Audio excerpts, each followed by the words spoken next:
So guys, next step, clear Microsoft Store, reset Microsoft Store cache. So click to start, type run.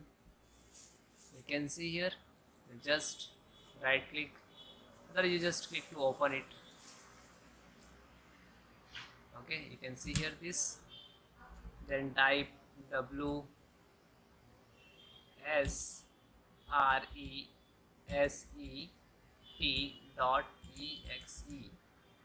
and then click OK. After few seconds it will open automatically. Now you can see here Microsoft Store totally open. Once it's got Microsoft to reset using this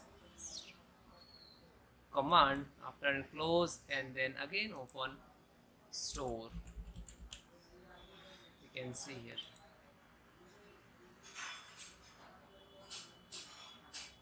Okay,